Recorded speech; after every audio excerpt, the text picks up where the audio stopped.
Kalia Monique. My first name's Kalia, my middle name's Monique. It's Kalia Monique. And today I have a good old haul for you all. Now recently I decided to go to the bookstore for the first time this year, and what better way to celebrate it than to celebrate it with the works and masterpieces, hopefully, haven't read them yet, but I hope they're great, of Black authors. Now of course it is February, Black History Month here in the US. We love that here, and Black History Month is all about celebrating the contributions both creatively and just throughout history that Black people have given us. And so when I went to the bookstore recently for the first time ever this year, I of course decided to challenge myself. Please ignore this. Oh, it's a middle finger. I don't want to do that. Please ignore this nail. My nail polish chipped and I'm sad about it. Please ignore it. In this most recent trip to the bookstore, I challenged myself, not so much challenged myself, to pick books and only purchase books that were written by Black authors and who featured Black main characters, because duh, why not? Now the other challenge that I wanted to present myself was to actually vlog the experience. I didn't do that part. That was an actual challenge. Hindsight is funny. In the time, not so much, because the very first clip is just me walking in. My hand started shaking. I swear I opened that door. You know, in Barnes & Noble, there's like two sets of doors. There's the doors that are like outside, and then another set of doors that actually gets you into Barnes & Noble. So that's when I set up my that's when I set up the camera, and I was going to raise it and just show the new release shelf. All I know is I opened the door. I don't know what happened after that. In the video, my hand is just on the ground and it's shaky and it's a mess. But I was just like, mentally I saw white. Like mentally I was heading to heaven's gates. Like it was so, my anxiety was so bad. So yeah, I didn't do that. Not this time. Maybe another time I will actually be able to do it. But, whoo, child, I don't know how people do it. Like, I wasn't talking to the camera. I wasn't doing anything. I just entered. And I was like, huh. Honestly, I think it was just too much stimulus because there was a lot of people at the front. And I was just like, too much. But yeah. It was so bad. Like I had to, like, I remember seeing white, and then I remember turning the camera off, and I was already at I wasn't at the shelves, but then the next thing I remember, I was at the new release shelves just looking at books, trying to get videos of the books of the new release, and I could not do it. Hindsight, hilarious. In the moment, I had to take a minute. Nonetheless, like I said, I was checking for all books by Black authors featuring Black main characters, and what I found was not only is there a plethora of stories out there by Black authors featuring a Black main character. I mean, so many different genres. By the time I left the new release section, my arm was already full. Okay. And when did it become like really full? Honestly, I feel like it was literally the first section. My arms were just full of books. But baby, you know what section blew everybody out of the ballpark? Technically, this was new releases, but young adult, when it comes to Black stories by Black authors, baby, I was so excited. I was like a kid at a candy store. That is what got my anxiety to go away. Because I swear I would be reading, like I would see the book, I would read, I'd be like, ooh, that's interesting, put it in the thing. My little cart, my hand cart, got so full. I felt like a bodybuilder. I picked out a chair in Barnes & Noble to do my sorting round of what needed to go back and what I needed to keep. And it was hard, and I had to go to that chair multiple times because I kept having a basket full of books, and I can't purchase a basket full of books at a Barnes & Noble at the moment, okay? But it felt so good. I felt so happy to be surrounded by so many great stories by Black authors with Black main characters, which of course brings me to my haul. Oh wait, 1 second, I almost forgot something.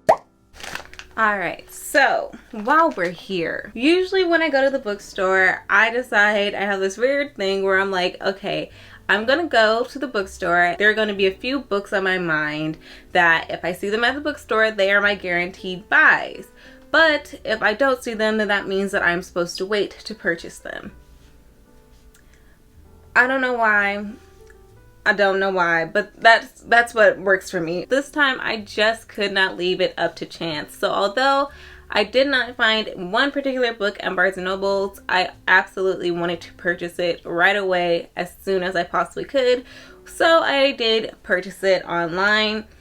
Now also, there is another author that I have been meaning to read their books, and since I have never seen them at the bookstore or at Barnes & Noble, I knew I needed to purchase it from Amazon, and so I also got a book from that author. I did want to share that with you all today because it is still my black ass haul.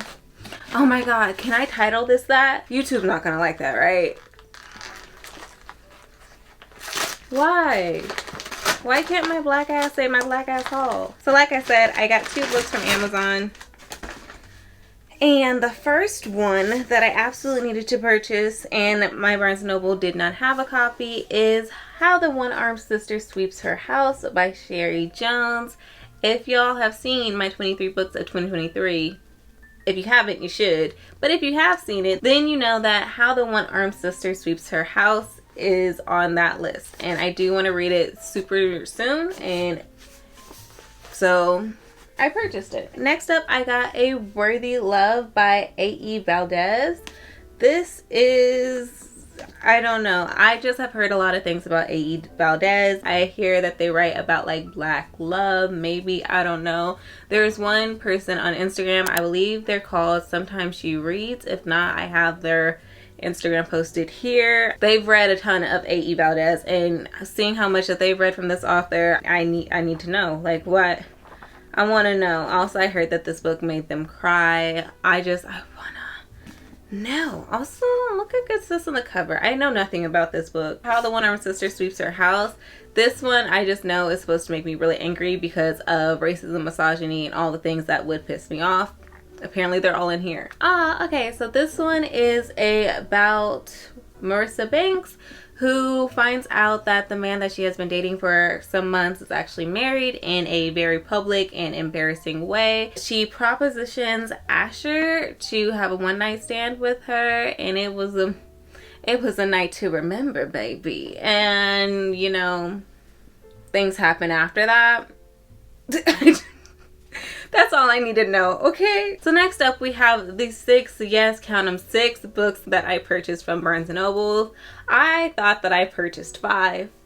I can't count, apparently, because it's very clearly 6. I don't know why I thought it was 5. First up, we have A Spy in the Struggle by Aya de Leon. And this is about a young, ambitious woman by the name of Yolanda, who was this really great lawyer. So when her prestigious New York law firm is raided by the FBI, Yolanda turns in her corrupt bosses and saves her career. She then starts to work for the FBI.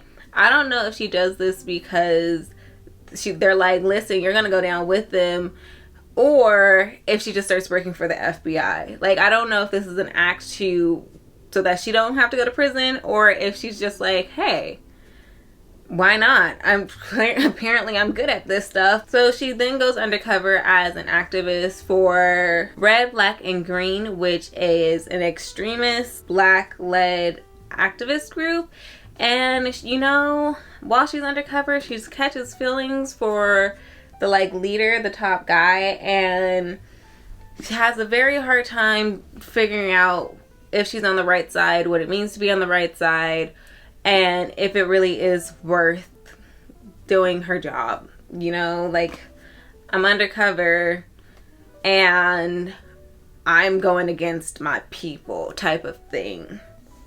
Fight the man, sis. You got this. Also, look at the cover.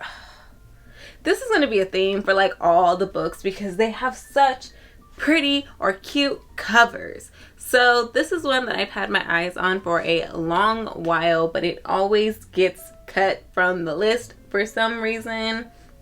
I mean, I know what reason. It's because I can't spend $1,000 every time I go to Barnes & Noble. This time I own it and I'm very excited to have it. I am very intrigued to see how this goes. It's a nice short one, and you know, who doesn't want to fall in love undercover for the FBI with a black activist group leader? Like, it just seems like fun. It seems great. I want it. Next up, I have The Accidental Pinup by Danielle Jackson.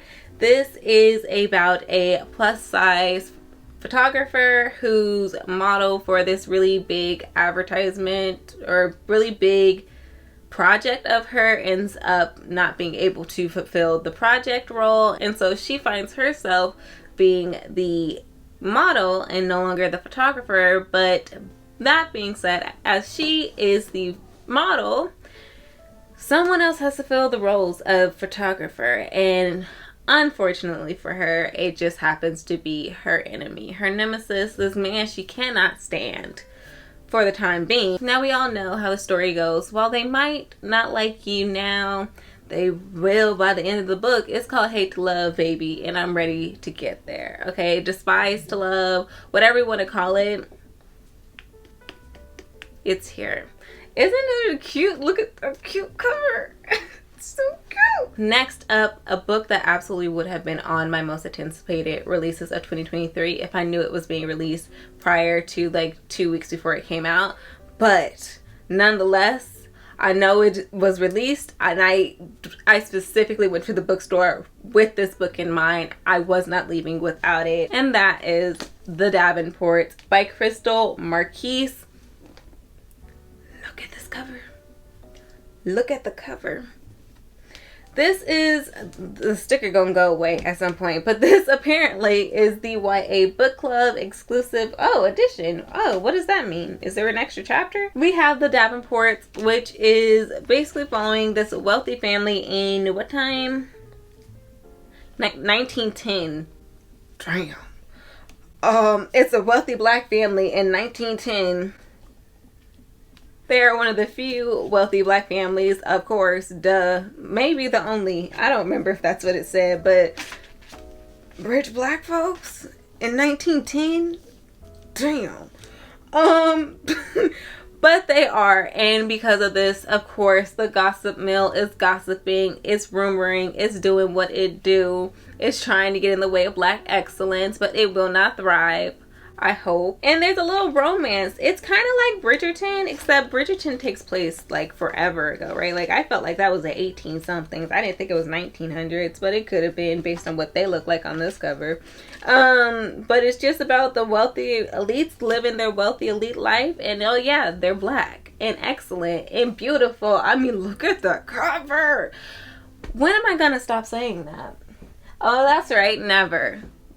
Because, ooh, we got some bangers. We got some beautiful covers coming up. I found out about this one from everything she reads on Instagram. And I saw the cover and I was like, oh my god, I have to have it. Based on what she said as she started to read it, chapters are actually very short. And to me, that just seems all the more gossipy.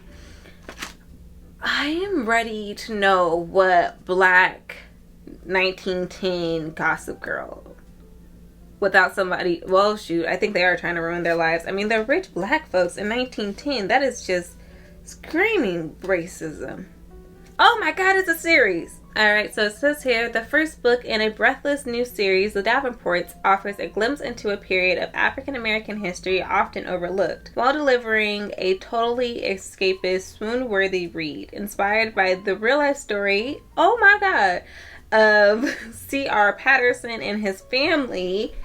It's the tale of 4 determined and passionate young black women discovering the courage to steer their own path in life and love. Yay! Oh, I'm so happy.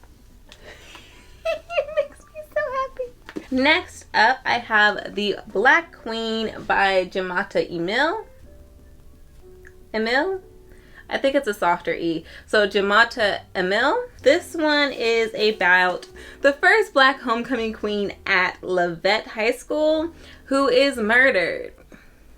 Who should be prime suspect number one is the white girl everybody thought was going to win because her family always win, and does she's white. If she is the first black homecoming queen, best believe we're dealing with the weight of blood situation over here. Except so much worse because she's dead. Like, she's already dead. We start the book with her eye makeup. Like, I know this is a drawing, but I want to do that eye makeup. Oh my god, I do a whole look based on the cover of this book because it's giving. Anyways, I got distracted. But you know what? Nova Albright, who is the person on the cover, the one who was the first black homecoming queen at this school, her best friend is not about to let it slide. She's not about to let this happen, and she will do everything in her power for Nova's killer to come to rest. Now, that main character's name is Duchess Simmons. I know that's right, Duchess.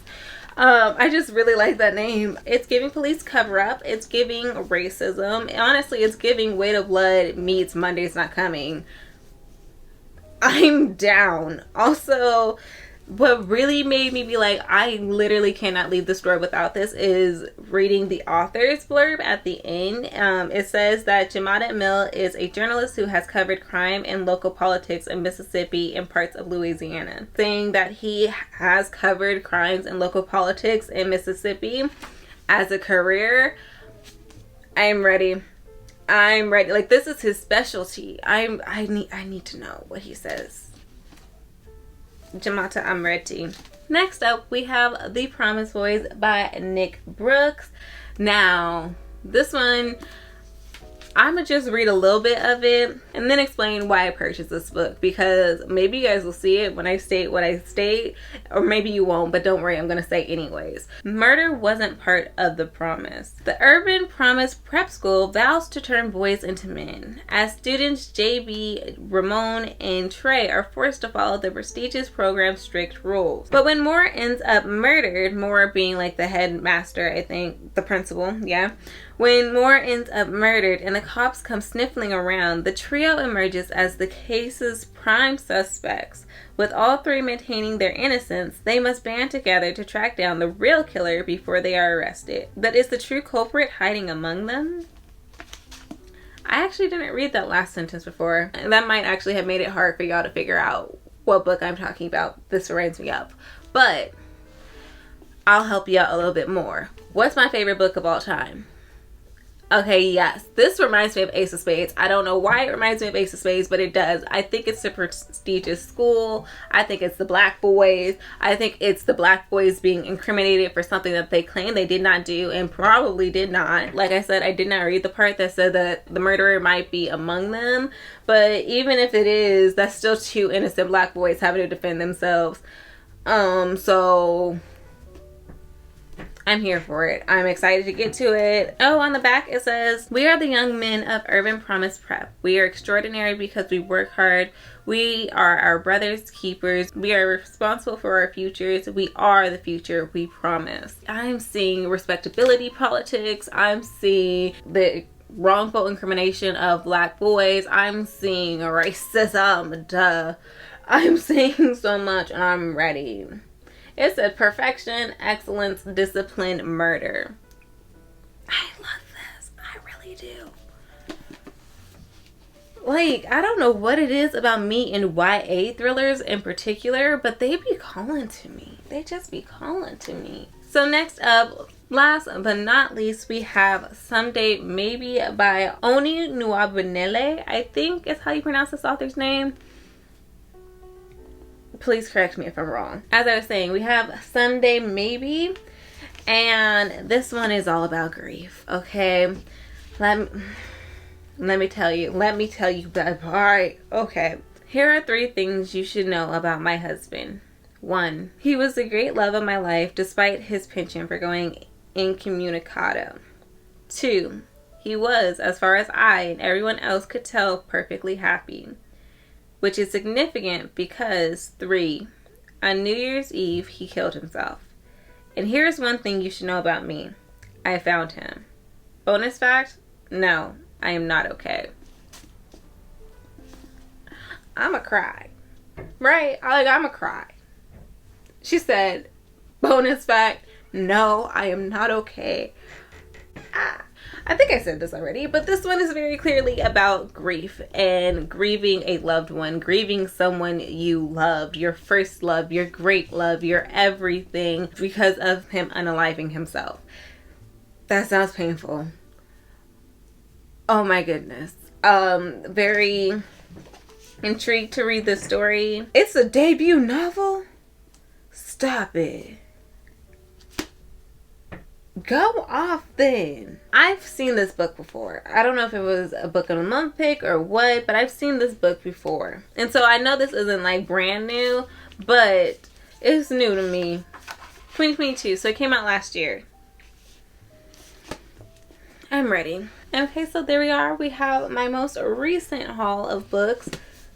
All 8 of them that I purchased in one day. I mean, yeah, I'm pretty sure I came home and ordered, where'd they go? These 2 here. So this was one day's purchase. 8 books in one day. I can do that, apparently. Wow. But nonetheless, here we are. Now, of course, I have purchased other books recently. I've gotten subscription boxes. It's been a year, y'all. But I just wanted to focus on the black folks for one video when it kills us. So I look forward to another haul coming soon. But for now, just enjoy these beautiful 8 books that I hold under my not so much a challenge of picking out books by black authors written with black main characters. So if you enjoyed this video, if you enjoyed my face, my voice, my actionist, go ahead and press that like button down below and press the subscribe button and bell notification if you'd like to be notified when I upload. If you'd like to stay connected with me, as I would love to stay connected with you, I of course will have all my social medias linked down below as well. To stay in the theme of this challenge and also in the theme of Black History Month, what is a book that you've read recently or a book that you absolutely adore and love that features a black main character and was written by a black author? Go ahead and leave a crown emoji for the Black Queen, because did y'all see that cover? I didn't even show you the back of the cover. Stay tuned for when I read the book, because that back, oh. And if you'd like to support this channel further, I of course will have my Amazon wishlist linked down below as well. Now I believe that that is everything, although I am probably forgetting something because I always forget something. But bye guys.